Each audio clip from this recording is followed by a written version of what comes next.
Mis hermanos, en la antigua Roma había algo que se llamaba la cloaca máxima de Roma.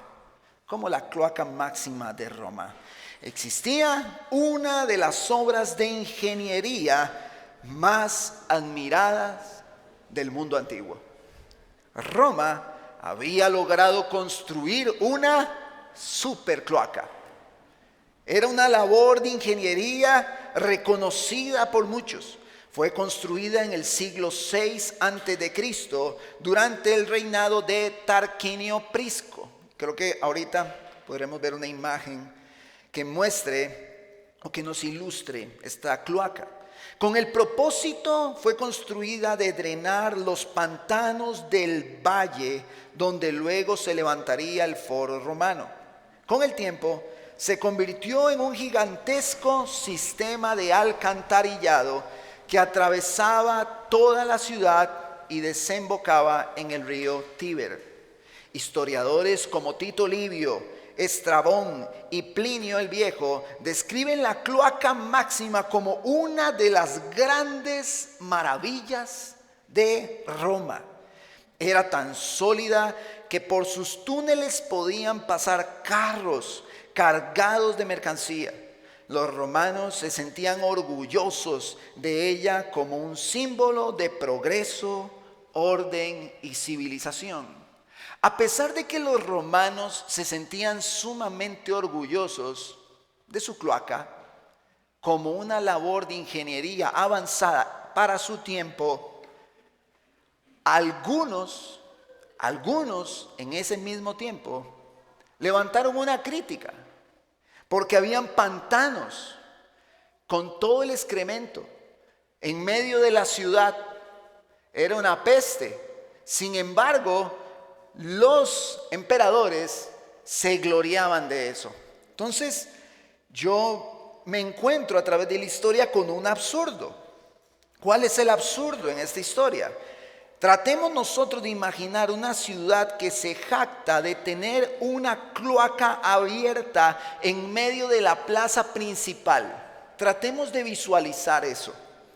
Dejando que las aguas sucias, todos los excrementos, todas las heces corrieran frente al templo, frente al mercado y las casas. El día de hoy nadie llamaría a eso progreso. Se diría que es insalubre, se diría que hay negligencia, se diría que hay mal olor y que hay que solucionar eso de alguna manera.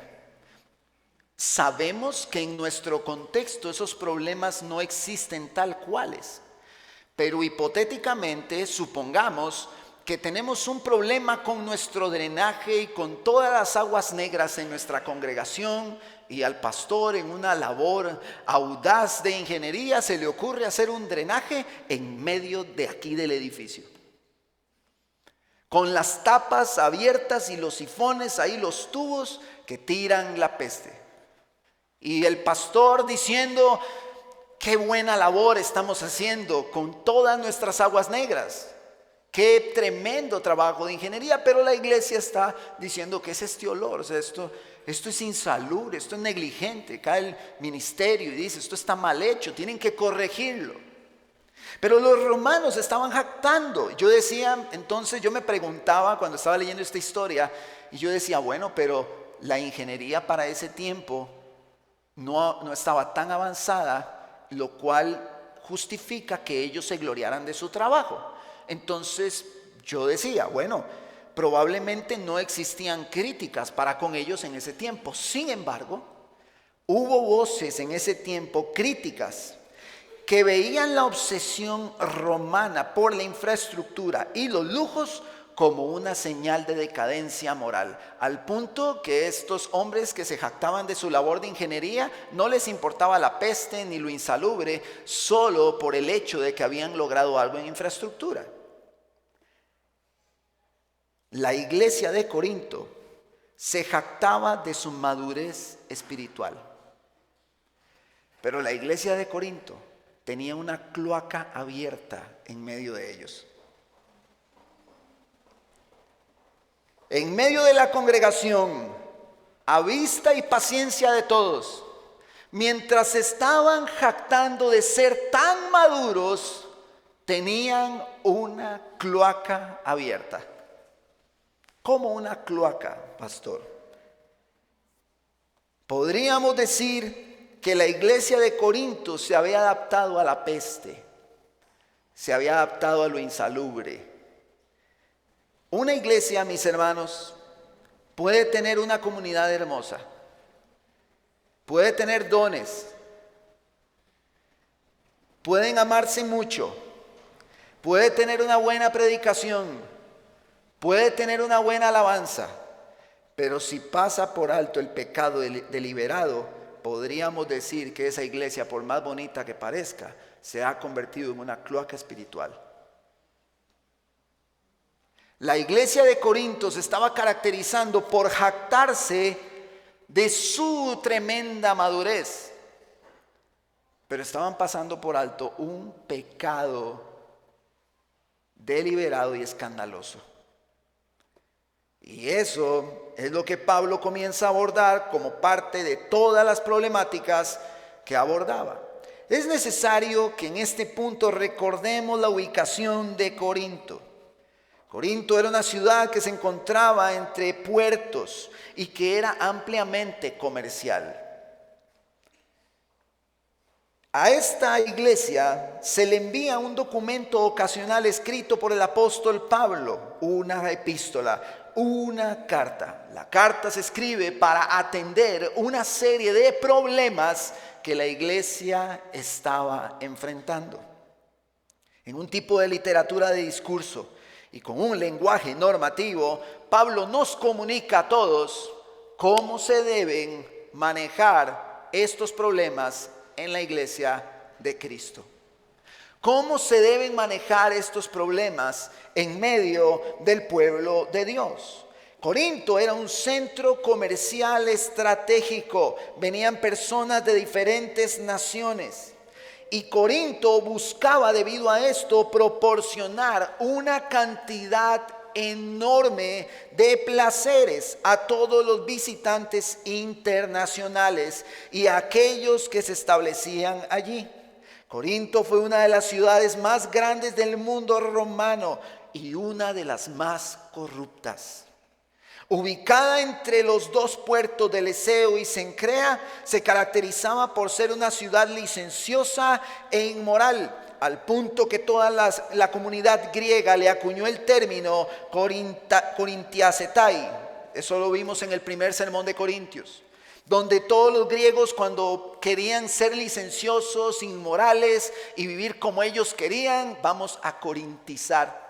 Vamos a hacer que nuestras prácticas y nuestra manera de vivir sea como lo hacen los corintios, licenciosa, en libertinaje, en excesos, en embriaguez. Corinto se caracterizaba por una vida lujuriosa, promiscua, llena de glotonerías y de excesos. Sin embargo, en Hechos 18 Dios le había dicho a Pablo que continuara predicando, porque en medio de esa perversión y de ese desastre licencioso, Dios tenía mucho pueblo. Después de 18 meses del apóstol Pablo estar predicando y enseñando con ellos, reunidos todo el tiempo, Pablo se va. Y de alguna manera el hecho de que él haya estado 18 meses podía hacer que Pablo esperara de ellos algún tipo de madurez espiritual. Sin embargo, después de que él se fue, recibió reportes acerca de una serie de problemas. El primer problema fue la división y la formación de bandos. ¿Recuerdan eso? Yo soy de Apolos, yo soy de Pablo. Pero los que decían yo soy de Pablo criticaban y juzgaban a Apolos y lo desacreditaban para sostener su argumento. Los que decían yo soy de Apolos criticaban y juzgaban a Pablo para sostener su argumento. Y es por eso que Pablo les dice: a mí me preocupa muy poco lo que ustedes digan de mí. Me preocupa muy poco, porque el que ve mi corazón es el Señor. Estoy parafraseando lo que vimos en los sermones anteriores. Pablo les recuerda la importancia del Evangelio. Les hace ver que todo lo que tienen proviene del Señor y que ellos no tienen nada de qué jactarse porque todo lo han recibido de Dios. Pablo les recuerda que Dios ha escogido a lo vil y menospreciado del mundo. Sin embargo, a pesar de que Pablo les había hablado de estas cosas, ellos continuaban siendo altivos, continuaban los bandos. Yo soy de Apolos, yo soy de Pablo, porque Apolos tiene esto, porque Pablo tiene el otro. Pablo da una ilustración agrícola para hacerle ver a ellos que no se trataba ni de Apolos ni de Pablo, se trataba de que es Dios mismo el que está haciendo la obra y que ellos como hombres de Dios son solamente instrumentos para lo que Dios quería hacer en ese lugar. El versículo 18 al 21 del capítulo 4 cierra de esta forma. Dice: algunos de ustedes se han vuelto arrogantes, como si yo no hubiera de ir a verlos, pero iré a verlos pronto, si el Señor quiere. Y conoceré no las palabras de los arrogantes, sino el poder que tienen. Porque el reino de Dios no consiste en palabras, sino en poder. ¿Qué quieren? ¿Iré a ustedes con vara o con amor y espíritu de mansedumbre? Pablo les está diciendo, como mencionamos en ese sermón, vamos a ver, y esta es la traducción coloquial, vamos a ver si a como ladran muerden. Vamos a ver si así como ustedes se jactan y así como ustedes hablan de su madurez, vamos a ver si así viven. Y yo llegaré y los voy a ver y voy a ver si así es en realidad. Porque el Evangelio no consiste en las palabras, consiste en una manera de vivir, en el poder de llevar a cabo el Evangelio en nuestra vida práctica. No es cuánto hablemos, no es lo bonito que hablemos, es la sabiduría que vimos en Deuteronomio, la capacidad de poner el Evangelio en práctica. Y Pablo les dice: ustedes se están jactando, están siendo arrogantes, están hablando mucho, yo quiero ver si son tan bravos cuando yo llegue. Yo me imagino cómo recibieron esa carta. Ahora sí viene Pablo, nos va a exhortar. De alguna manera Pablo les insinúa que si se arrepienten, irá como un padre amoroso. De lo contrario, tendrá que castigarlos con vara, en el sentido de que les exhortará duramente, severamente. Eso nos lleva ya a nuestro texto, 1 Corintios capítulo 5. En efecto, se oye que entre ustedes hay inmoralidad, y una inmoralidad tal como no existe ni siquiera entre los gentiles, ni siquiera entre el pueblo de Corinto, perverso, licencioso y lujurioso, al extremo de que alguien tiene la mujer de su padre. Tenemos un acto incestuoso en medio de la iglesia de Corinto. Y ustedes se han vuelto arrogantes en lugar de haberse entristecido. No dice enojado, no, entristecido. Esto es importante. Para que el que de entre ustedes ha cometido esta acción fuera expulsado de en medio de ustedes. Hay una crisis, creo yo, a nivel general en la iglesia de Cristo, por lo menos en lo que uno logra ver a través de redes y los contextos en los que estamos. Hay una carencia de dolor y de tristeza por el pecado. No duele el pecado. La iglesia no llora por su pecado. Pareciese que ha formado callo en su corazón. No es sensible al ofender a un Dios santo con su pecado. No le duele al punto de derramar lágrimas por lo que ha hecho, pensado o dicho.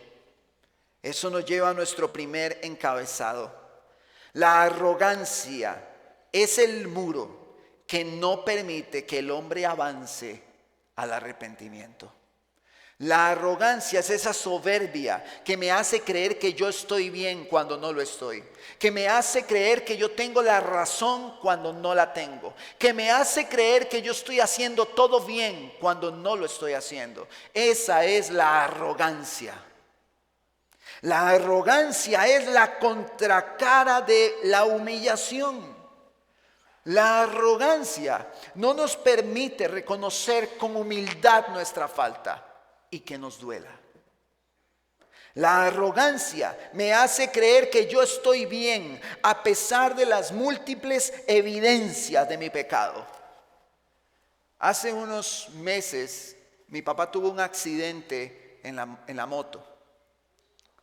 La mujer se baja del vehículo y ella insiste, la mujer que los atropelló, insiste fervientemente en que ella no infringió la ley y que ella pasó el semáforo en verde. Hay un video, hay evidencias, hay testigos de que pasó el semáforo en rojo. Hay evidencias, pero ella insiste en que lo pasó en verde, con todas las evidencias en su cara. Cuando esto sucede, lo más frecuente es que todos alrededor logran ver el pecado del arrogante.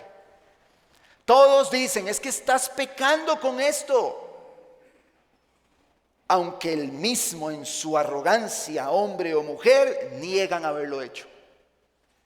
No es que yo no he pecado, no, es que sí estás pecando. Tenemos evidencias, tenemos testigos de que estás pecando. Pero el persistir en que no lo estoy haciendo, lo que evidencia es arrogancia.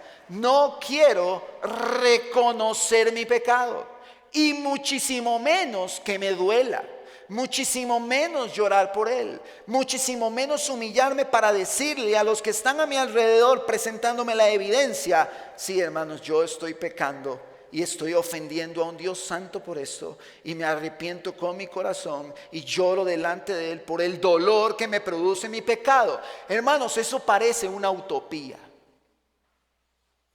Eso parece imposible de ver hoy en la iglesia. El reconocer el pecado y humillarse por él. La iglesia de Corinto estaba tan arrogante que sus conciencias estaban tan cauterizadas que estaban permitiendo un acto escandalosamente pecaminoso en medio de ellos. El pueblo de Dios debe ser dolido por el pecado. Pablo no les está diciendo, ustedes son tan arrogantes que ya ni se enojan, ya ni se molestan por el pecado que está en medio de ustedes. No, Pablo, ¿qué les dice? Ustedes ni siquiera se han entristecido. No les entristece, no les duele ver el pecado de otro en la iglesia. Les enoja, hoy lo critican, hablan mal, ofenden, aíslan, quitan, pero no les duele, no les entristece. El ver a un hermano en un pecado debe producir en nosotros dolor y tristeza. No enojo, rechazo, señalamiento, dedo encima, no, tristeza. Pero esa tristeza no se queda ahí. Debe haber una acción. El Hijo de Dios debe ser conmovido por su pecado a tal punto que le duela su alma por la falta. Debe dolernos, mis hermanos, debemos sentir el dolor por nuestro pecado. Y uno de los motivos que creo yo hay una gran insensibilidad al pecado es la carencia de una vida de oración, de una vida devocional, de una vida de estudio profundo de las Escrituras. Una carencia de oración, una carencia de vida devocional reflexivo hace que a mí no me duela mi pecado y que no me entristezca el pecado de mi hermano. Una iglesia que no tiene un vínculo profundo con Dios va a golpear severamente, despiadadamente al que peca. No se va a entristecer por ese hermano o hermana. Mis hermanos, esto no se trata de guardar una buena imagen. Si yo he pecado, debo humillarme, debe dolerme, debo de reconocerlo. Y si hay múltiples evidencias a mi alrededor con testigos y todo eso, yo debo bajar la cabeza y decir, sí, he pecado y me duele mi corazón, me está doliendo aquí. me duele. Y el hermano que está a la par le va a decir, a mí también me duele cómo estás en tu pecado. Yo también siento tu dolor. Yo siento cómo estás. Eso me va a llevar a mí a orar por él, a animarle, a instruirlo, a cuidarlo, a guardarlo. La actitud de humillación, el reconocimiento de la falta debe ser impulsado por una convicción de la verdad de Jesús que trae dolor a mi corazón porque he ofendido a un Dios que es santo y que es perfecto y que está esperando una respuesta de mí en esa dirección. No se trata, hermanos, de decir que esto se nos está haciendo muy fácil a todos. No, vean, la verdad es que yo estoy pecando con esto. No, yo estoy lidiando con este pecado y yo sé que estoy pecando. No basta con eso. Tiene que dolerme. Tengo que sentir dolor. Porque si no, lo que estamos haciendo es solo identificándolo. Yo me veo a mí mismo y lo identifico. Sí, estoy pecando con esto. Y ya. Y eso es todo. No hay humillación, no hay dolor, no hay vergüenza delante de Dios. No me siento humillado, no me siento avergonzado, no me duele nada. Solo identifico intelectualmente el pecado, pero no estoy arrepentido por él. Mucha iglesia está enfrentando esto. Debe la iglesia humillarse. Si el pueblo de Dios realmente es afectado por su pecado, Él reaccionará, mis hermanos, de alguna manera. Existen acciones prácticas y concretas que evidencian que el pecado me duele y que me arrepiento por él. Y voy a dar solo un ejemplo. Si un hombre trata mal a su hermano, no basta con que él diga, sí, yo sé que pequé. No, vaya, hable con su hermano y pídale perdón. No, hermanos, el vivir el evangelio no es solamente identificar el pecado, es hacer algo con él. Es humillarnos, reconocer la falta y buscar, pedir perdón. En el matrimonio igual. No es afecté a mi esposo, afecté a mi esposa y yo sé que estoy lidiando con estos pecados. No es eso. Es vaya, humíllese, que le duela, reconozca su pecado y pida perdón. No es solo identificarlo, mis hermanos, y se los voy a decir de esta forma. Identificarlos es demasiado fácil. Humillarse es solo de hijos de Dios. Pedir perdón es de hijos de Dios. No es solo reconocerlo y ya, es ir y buscar restauración. Sin embargo, en este caso de Corintios, Pablo esperaba otra reacción ante tal pecado escandaloso. Verso 2. Y ustedes se han vuelto arrogantes en lugar de haberse entristecido, para que el que de entre de ustedes ha cometido esta acción fuera expulsado de en medio de ustedes. El que ellos se hubieran entristecido por tener el pecado deliberado en medio de la iglesia, no debía traer como resultado venga, pobrecito, vamos a abrazarte y vamos a pasar por alto esto. No, había que expulsarlo. Una tristeza o dolor genuino por el pecado en medio de la comunidad, en este caso, está conduciendo a la iglesia a hacer algo incómodo y difícil de hacer. La iglesia debía expulsar a este miembro de su congregación.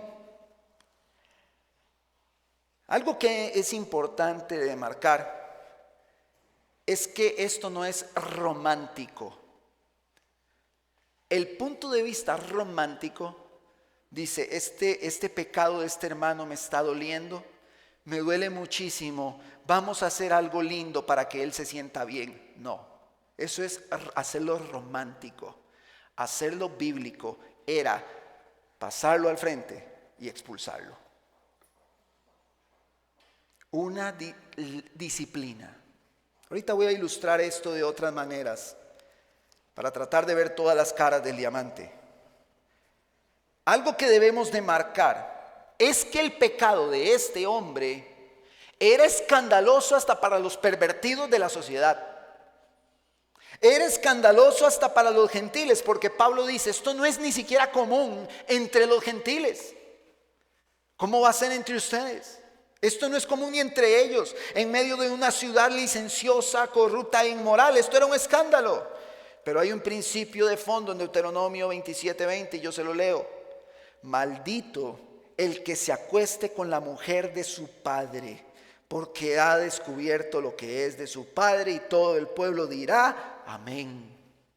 Hay un principio que atenta contra la santidad de Dios desde Deuteronomio, que nos muestra cómo para Dios es una aberración que tal hombre obtuviera la mujer de su padre. No hay una descripción explícita de si el padre estaba o no estaba, murió o no murió. Lo que importa aquí es que era una aberración, un pecado escandaloso, un principio que Dios ya había mostrado como abominable, que no debía llevarse a cabo en la iglesia. Pablo continúa en el verso 3.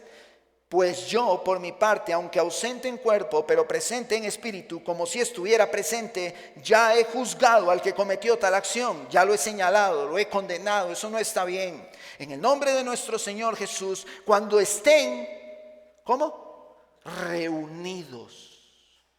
Cuando estén reunidos, y yo con ustedes en espíritu, con el poder de nuestro Señor Jesús, entreguen a ese tal, a Satanás, para la destrucción de su carne, a fin de que su espíritu sea salvo en el día del Señor. Eso nos lleva a nuestro segundo encabezado. La arrogancia no debe ser una característica de la iglesia como comunidad. Pablo les está diciendo, iglesia de Corinto, hey, cuando ustedes se reúnan, tomen esta determinación. Hay una frase que de manera providencial mencioné en el sermón anterior. Las personas allá afuera dicen, a mí solo Dios me juzga, nadie puede juzgar lo que yo hago, solo Dios. Y vimos la seriedad de tal frase porque Dios ve lo que el hombre no ve, lo que está en los pensamientos. El entender, y esto es cierto, que Dios me juzga de acuerdo inclusive a lo que pienso cuando los demás no lo ven, debería de hacerme temblar. Debería hacerme tener un gran temor. Pablo en este momento está responsabilizando a la iglesia como comunidad a juzgar un acto pecaminoso. Como comunidad, cuando ustedes estén reunidos. Pablo no está responsabilizando al pastor o a un grupo de líderes o a los diáconos. Pablo está responsabilizando a todo el cuerpo de creyentes. En una reunión debían públicamente expulsar a este hombre. Si la iglesia continuaba pasando por alto esta grave falta, con el tiempo no se iba a distinguir entre la iglesia y los pervertidos de Corinto. La iglesia no podía permitir que el pueblo santo de Dios se distorsionara con el mundo. Y ahorita voy a argumentar esto también. No podía permitirlo. Debemos recordar que el Señor está en medio de la comunidad y de las acciones comunitarias de la iglesia. Dios está en medio. Eso nos lleva a recordar un texto acerca del pecado y la disciplina. Mateo 18, yo se lo leo. Si tu hermano peca, ve y repréndelo a solas. Si te escucha, has ganado a tu hermano. Pero si no te escucha, lleva contigo a uno o a dos más, para que toda palabra sea confirmada por boca de 2 o 3 testigos, uno a solas y otro con testigos, si su hermano peca. Y si rehúsa escucharlos, dilo a la iglesia.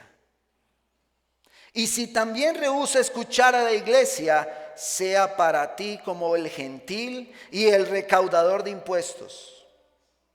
En verdad les digo que todo lo que ustedes aten en la tierra, que no es como lo usa este movimiento que pervierte el evangelio, que atan y desatan bendiciones. No, hermanos, este texto está hablando de una autoridad que Dios le ha dado a la iglesia para juzgar lo que es pecado y lo que no. No tiene nada que ver con lo que han interpretado para su propia conveniencia. Dice, lo que ustedes aten en la tierra será atado en el cielo, y todo lo que desaten en la tierra será desatado en el cielo. La autoridad que la iglesia ha recibido hace constar que las decisiones como iglesia a la hora de resolver conflictos y pecado son avaladas por Dios. Además, o sea, sumado a esto, les digo que si 2 de ustedes se ponen de acuerdo sobre cualquier cosa que pidan en la tierra, les será hecho por mi Padre que está en los cielos.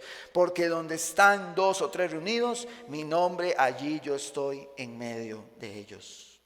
Debemos comprender, mis hermanos, que la Biblia comunica que la iglesia tiene una autoridad para ejercer disciplinas, resolución de conflictos entre la iglesia, entre los hermanos. La iglesia es partícipe en este texto de Mateo, no está excluida, es partícipe del pecado de alguien que se rehúsa a humillarse y que está en arrogancia. Ahora, debemos comprender nuestro contexto. ¿Será acaso sabio y saludable a través de un pecado escandaloso tomar el domingo por la mañana cuando visitan familiares, cuando vienen personas nuevas a la congregación? ¿Será lo sano y saludable llevar este ejercicio a cabo? Eso despierta una necesidad de un concepto que no está en la escritura explícito, como el de la Trinidad, que no está explícito, pero que está implícito, y es la membresía. Y cuando me refiero a membresía, no me refiero a que usted paga para participar, como en el PriceMart. Publicidad no paga. Me refiero a un grupo de hermanos identificados, comprometidos con el cuerpo local de creyentes. Hermanos que son de la congregación local de hace muchos años, que están establecidos, que están cimentados en este lugar y que tenemos completamente mapeados como para algún día, si algo así llega a suceder, tener una asamblea de miembros o de creyentes. Que dicho sea de paso, el concepto de miembros se desarrolla más en los capítulos que siguen de Corintios, hablando de los dones en medio de la iglesia, pero eso lo veremos después. Nosotros somos miembros de un cuerpo y ese cuerpo debe estar identificado, donde se haga una asamblea para este tipo de disciplinas espirituales. Hermanos que estén comprometidos con la iglesia local, que son testigos de los que se bautizan, que oran los unos por los otros, que creen en el Señor Jesucristo, que han sido lavados con la sangre del Cordero, que han hecho una profesión pública delante de los demás hermanos de que Cristo es su Salvador. Un cuerpo de creyentes consolidado, que está siendo discipulado en sus grupos en casa, que está siendo formado, que está participando en toda la vida de comunidad de la iglesia local. Personas comprometidas deben componer este grupo. Nosotros debemos tener identificada esa iglesia. Ahora, la tarea que sigue a continuación en el verso 5 es pesada porque trae un concepto que por lo general, cuando lo leemos, no lo entendemos en primera instancia. Verso 5. Entreguen, o sea, en la reunión que ustedes hagan, dice Pablo, a este susodicho, entréguenlo, expúlsenlo. Entréguenlo a Satanás. Eso está fuerte. Claro, veamos la clase de pecado que es, hermanos. No es un pecado, es un pecado escandaloso que afecta al testimonio de la iglesia, que es obsceno, que es soez, que es brutal. No estamos hablando, mis hermanos, de un hermano que se enojó contra otro. Es un pecado sumamente escandaloso, que demanda una acción escandalosa. Entreguen a ese tal a Satanás para la destrucción de su carne, a fin de que su espíritu sea salvo en el día del Señor Jesús. ¿Qué significa esto? Entréguelo a Satanás para que sea salvo. ¿Qué significa? Pablo sugiere una destrucción de la carne, mientras simultáneamente dice su alma se salvará. ¿Qué rayos quiere decir Pablo con esto? Respecto a la destrucción de la carne, existen dos posturas históricas interpretativas. Uno, algunos creen que se refiere literalmente a males físicos, enfermedades, como un otorgar a Satanás que golpee el cuerpo con males, con dolores, con sufrimientos, con decaimientos depresivos u otro tipo de mal físico. Esa es una postura. La segunda postura, a la que otros se refieren, dice que se refiere a la muerte de la naturaleza pecaminosa de la carne, lo cual se traduce como un abandono de las conductas de pecado. Una disciplina que pretende de alguna manera hacer que ese hombre se exponga a una cruda realidad, excluido de los beneficios de la comunidad, para que se dé cuenta de que está en un pecado grave. Aquí la comunidad juega un papel importante, porque el ser excluido de esa comunidad y entregarlo libremente a una consecuencia es relevante. Sea cual sea cualquiera de las dos posturas, sea cual sea, si hay algo que podemos ver claro, es que este proceso, al ser bíblico, está en las manos de un Dios soberano. Sin embargo, lo que es importante de marcar es que esta persona deja de inmediato de disfrutar los privilegios que trae el vivir en comunidad. Sí, hermanos, vivir en comunidad trae tremendos privilegios. Porque en la comunidad, solo un ejemplo, yo estoy teniendo conversaciones con mis hermanos, donde mis hermanos se dan cuenta que estoy atravesando una situación muy difícil, y esos hermanos, en medio de esa vida de comunidad, se enteraron, hicieron un grupito, prepararon un diario y lo trajeron a mi casa. Solo un ejemplo. Los hermanos de la comunidad en donde nos estamos relacionando están conociendo mis aflicciones. Este es otro ejemplo. Mis aflicciones y dolor, angustias y luchas con el pecado. Ellos constantemente oran por mí porque yo les he comunicado cómo me siento en medio de esa vida de comunidad. En esa vida de comunidad, tercer ejemplo, yo puedo desarrollar y expresar una manera pecaminosa de actuar que mis hermanos en la gracia de Dios me lo van a decir para que yo lo corrija. Ese es otro privilegio de la comunidad porque me hace crecer en santificación. Y puedo seguir nombrando un montón de privilegios. Si usted los ve o no los ve, eso es indiferente. La vida en comunidad tiene privilegios. Los privilegios existen, aunque usted no crea que existen, existen. Vivir en comunidad es un gran privilegio, y este hombre, por su pecado, Pablo está diciendo, sáquenlo de esa vida en comunidad para que sea disciplinado de alguna manera en manos de una directriz de Dios a través de una disciplina correctiva en la iglesia.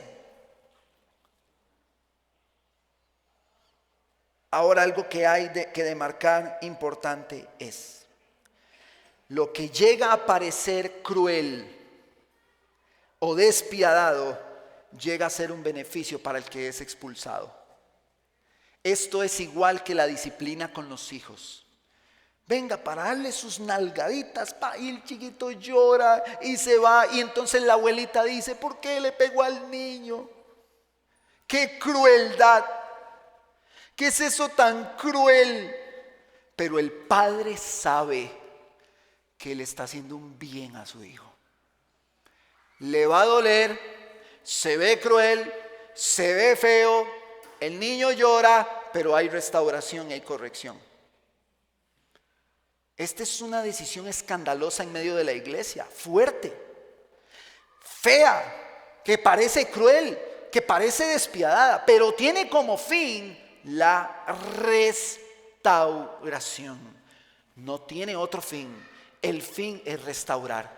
No es, vamos a sacarlo porque nosotros los que somos impecables no nos podemos mezclar con la chusma. No, el fin es que ese hombre se restaure. Yo me siento triste por el pecado de este hermano escandaloso. Hay que hacer una asamblea de miembros de iglesia para decirles que este hermano está expulsado de la congregación local, y eso me duele a mí, como los padres que dicen cuando le van a pegar a su hijo: esto me va a doler más a mí que a usted. Y entonces el liderazgo reúne la asamblea con dolor en su corazón, está entristecido por el pecado escandaloso del hermano. El hermano siente que es algo cruel lo que están haciendo con él, pero la Biblia está diciendo que la alma de él será salva. Es un bien para él, es una muestra de amor. Es como reprender en disciplina a un niño que amamos a nuestro hijo. Parece cruel, parece despiadado, pero es una muestra de amor que busca ser restauración. Esto debe realizarse, mis hermanos, con un corazón correcto, no como un acto de desprecio, no como un acto de superioridad moral o elitista. No, mis hermanos, no debe ser así. La motivación que debe llevar a una iglesia como la de Corinto a hacer esto es el dolor por el pecado y un deseo de restauración en amor. Hermano, esto que estamos haciendo, lo estamos haciendo porque lo amamos. Lo amamos y deseamos que te restaures, que reconozcas tu pecado y que te arrepientas de él, para que vuelvas con nosotros a vivir libre en Cristo. Te vamos a disciplinar, es un acto difícil, es un acto de amor por aquel que debe ser restaurado, abandonando su pecado y viviendo en santidad. Este acto produce un bien para él en primera instancia, pero también un bien para la iglesia. Porque si se permite el pecado escandaloso, que metafóricamente es la cloaca en medio de nosotros, según la ilustración inicial, hacer esto es un bien para él porque será restaurado y podrá ser salvo en amor. Pero es un bien para la iglesia porque la cloaca se quitó de ella. Se está quitando de en medio de ella. Y no me refiero a la cloaca como al hermano, no es eso. Eso es despectivo, no es eso. Me refiero al acto de pecado, a su accionar pecaminoso y escandaloso y aberrante ante los principios que la misma palabra plantea. Un comentarista, Keith Maker, plantea y dice: cuando Pablo habla de entregar a una persona a Satanás, se refiere a la excomunión, la cual sirve para purgar el mal de la iglesia. Los creyentes están seguros en las manos de Dios, de la cual ni siquiera Satanás los puede arrebatar. Pero si un pecador es entregado al príncipe de este mundo, enfrenta algún tipo de destrucción. Carece de la protección que se tiene dentro de la comunidad cristiana, queda al garete y queda privado de apoyo espiritual de sus hermanos. Allí, en ese lugar de soledad, él recapacitará y se arrepentirá. Su carne sufrirá dolor, sus emociones serán golpeadas, pero él se arrepentirá por su falta, si es un hijo de Dios. Si es hijo de Dios. Si es un miembro de la comunidad. Verso 6, y Pablo continúa, esto sigue, hermanos. La jactancia de ustedes no es buena, les dice. ¿No saben que un poco de levadura fermenta toda la masa? Limpien la levadura vieja para que sean masa nueva, así como lo son en realidad sin levadura, porque aún Cristo, nuestra Pascua, ha sido crucificado. Eso nos lleva a nuestro tercer encabezado. La arrogancia no le permitirá a la comunidad de fe vivir como un pueblo santo. La arrogancia es el muro, la arrogancia me impide reconocer, la arrogancia hace que nosotros nos sintamos como que tenemos la razón en todo, como que no estamos fallando, no estamos haciendo mal las cosas, y como comunidad eso nos va a alejar de la santidad que Dios quiere para su pueblo. La iglesia, mis hermanos, debe vivir en toda pureza. ¿Por qué Pablo utiliza el concepto de levadura? La expresión limpia en la levadura vieja se refiere a una metáfora, mis hermanos, espiritual sobre la purificación moral de la iglesia. La iglesia tiene que ser purificada moralmente como pueblo de Dios. Pablo hace una alusión simbólica a la Pascua israelita, donde debía realizarse una limpieza total de los elementos contaminantes. La levadura vieja representa la vieja naturaleza pecaminosa del hombre. Dejen su pecado, dejen lo que está mal, quítenlo de medio de ustedes. Si los cristianos de la iglesia de Corinto no actuaban con respecto a esto rápidamente, la inmoralidad de todo su alrededor iba a penetrar la iglesia, y no iba a ser solo un acto incestuoso, iban a ser dos. Iba a haber más licencia para pecar en la iglesia, iba a haber más inmoralidad, iba a haber más caos, iba a haber más corrupción en medio de ella.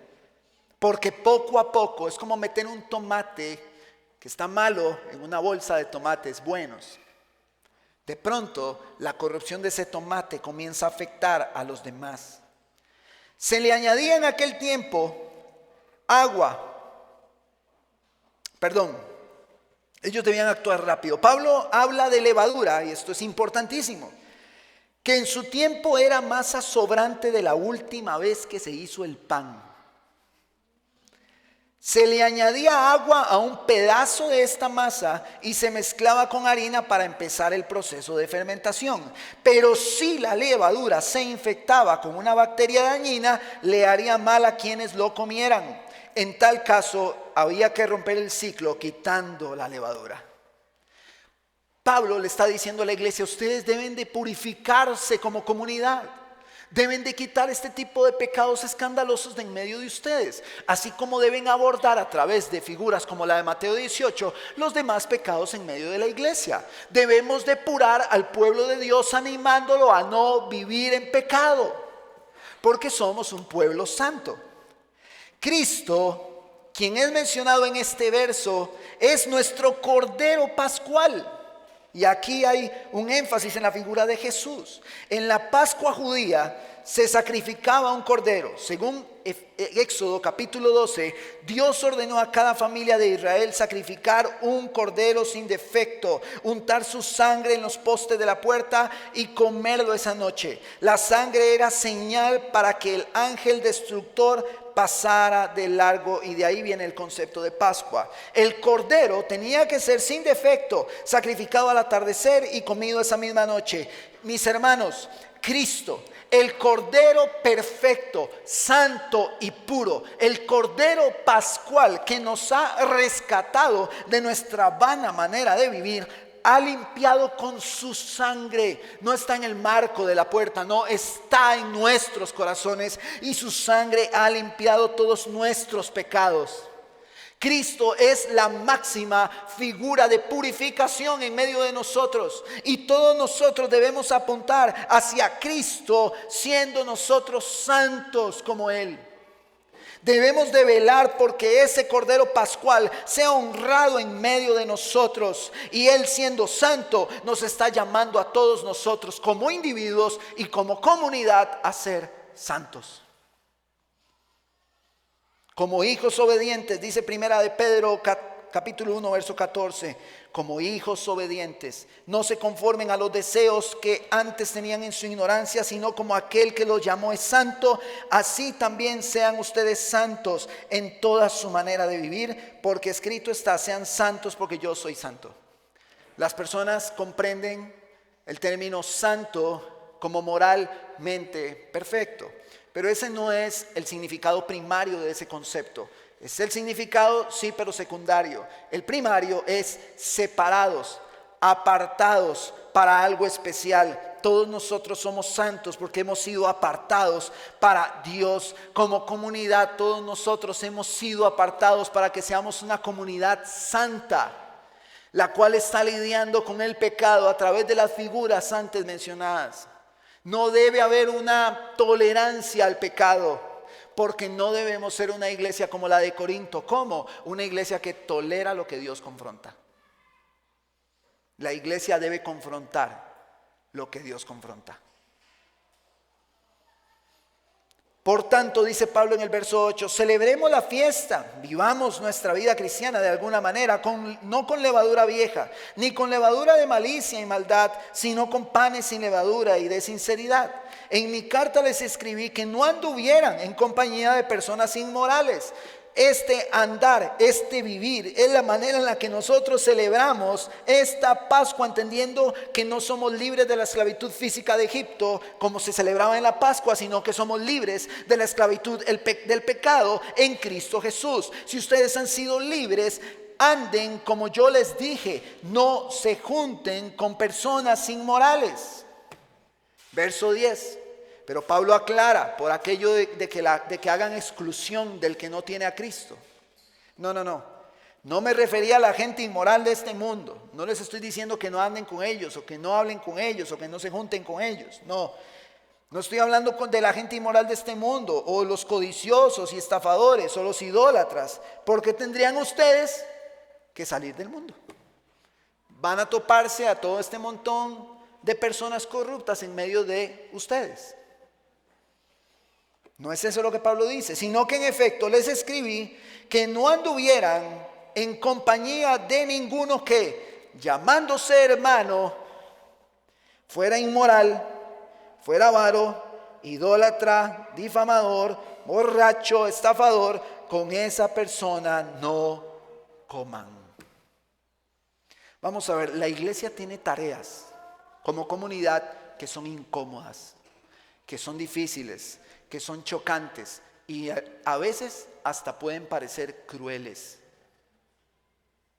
Pero debemos hacerlo como comunidad para buscar la restauración y la santidad del pueblo de Dios. ¿Estoy siendo capaz de explicarme con esto?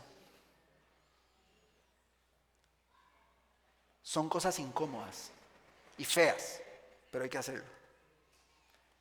Feas en el ejercicio, en la forma, pero de fondo son gloriosas y hermosas, porque traen restauración y santidad al pueblo de Dios. En Deuteronomio 7 vemos este principio desde el Pentateuco, desde la Torá. Porque tú eres pueblo santo, verso 6, yo se los leo. Para el Señor tu Dios te ha escogido para ser pueblo suyo entre los pueblos que están sobre la superficie de la tierra. Le dice esto al pueblo de Israel. El Señor no puso su amor en ustedes ni los escogió por ser ustedes más numerosos que otro pueblo, pues eran el más pequeño de todos los pueblos, mas porque el Señor los amó y guardó juramento a sus padres, el Señor los sacó con mano fuerte y redimió de casa de servidumbre. El Señor había hecho promesas a los padres y rescató al pueblo de Israel. Ya eran su pueblo. Hoy nosotros somos su pueblo. Hoy somos su pueblo. Y entonces, luego en Deuteronomio 18 les dice: cuando entres en la tierra que el Señor tu Dios te da, no aprenderás a hacer las cosas abominables de esas naciones. O sea, ellos están junto al Jordán, están en los discursos de Moisés en Deuteronomio, que ya los estudiamos, y les está diciendo: cuando crucen el Jordán y lleguen a la tierra prometida, ahí se van a encontrar un montón de malas prácticas. No hagan esas malas prácticas, no vivan como ellos. ¿Qué hacían? Echaban a los hijos en el fuego, practicaban adivinación, había hechicería, agoreros, encantadores, espiritistas y gente que consultaba a los muertos. Dios les dice: no hagan esas cosas. Mis hermanos, la iglesia no debe encontrarse en contextos de profunda comunión con personas que tengan estas características y que se hagan llamar hermanos. Pastor, pero yo sí me junto en mi trabajo con personas que tienen esas características. Sí, Jesús también lo hizo y llevaba el reino de Dios a ellos. Si usted está siendo expuesto a personas con estas características, lleve el reino de Dios. Pero si usted se está juntando con personas con estas características y que se dicen ser hermanos, Pablo está diciendo: no coman con ese. A pesar de que muchos cataloguen dicha acción como carente de amor y que pareciese que se quieren ver más buenos que Dios, la directriz es clara por parte del apóstol Pablo. El pueblo de Dios es llamado hoy a ser santo y a mantener la santidad en medio de la comunidad. Todos juntos debemos apoyarnos y velar por ello. Cada vez que se exhorte a algún hermano por su pecado, la motivación, y esto quisiera pegarlo ahí en la pared. Cada vez que se va a exhortar a un hermano, antes de yo exhortar, tengo que haber experimentado tristeza y dolor por el pecado de él. Si usted no ha experimentado ni tristeza ni dolor, no se acerque. No pretenda usted empezar la disciplina de Mateo 18 con un corazón que lo que está es con un celo legalista buscando que se haga lo que es correcto. No. Me duele, estoy triste por tu pecado. Te animo a que no lo hagas más. Yo como hermano te quiero exhortar, no está bien lo que estás haciendo y me duele verte en esta condición, tienes que cambiar esto. Eso es una exhortación. No es, hermano, llegar con el hacha y arrancar la cabeza. Pablo está diciendo, ustedes ni siquiera se entristecieron por el pecado de este. Mis hermanos, lo que nos motiva a exhortar a los hermanos y buscar las disciplinas eclesiásticas para la santidad del pueblo de Dios es el amor. Es que nos ha entristecido ver el pecado, es el que nos duele y queremos lo mejor para mi hermano. Cuando yo tengo este espíritu, yo llevo una exhortación conforme el deseo de Dios en medio de la comunidad. El mismo amor que Cristo nos ha mostrado en la cruz del Calvario, que es misericordioso, que busca restauración. Que como dicen Gálatas, que cuando los espirituales llegan y ven la falta del hermano, esos espirituales entienden que podrían ser ellos los que estén sentados en la silla del acusado. Y deben extender gracia y misericordia para el que ha pecado, porque ellos podrían ser. Podría ser yo el que estoy pecando, podría yo estar sentado ahí. ¿Qué quiero yo? ¿Que me vuelen la cabeza o que me traten con misericordia? Yo quiero que me hablen con misericordia. Yo puedo estar en esa silla con un pecado escandaloso. ¿Cómo voy a hablarle a ese hermano? O con un pecado no tan escandaloso. ¿Cómo le voy a hablar? ¿Con misericordia? ¿Con amor? El deseo que seamos restaurados no es lo mismo que el celo legalista que dice, y me pongo en calidad de pastor, aquí esas cosas no las permitimos. Porque Dios guarde se hable mal del liderazgo de la iglesia. No es esa la motivación. La motivación es el corazón de mi hermano, que sea restaurado, que deje su pecado. No es golpearlo, es amarlo con nuestras acciones. Hay padres, y esto lo digo con muchísimo dolor, porque yo sé que pasa, que disciplinan a sus hijos para que la gente no hable mal de ellos como padres, pero no están interesados en sus hijos. Que nadie vaya a hablar de mí cuando vean a mi hijo afuera, y por eso lo disciplino, pero no les preocupa el corazón de él. Que el Señor nos libre al liderazgo, a mí como pastor, de pensar que nadie ande hablando mal de esta iglesia.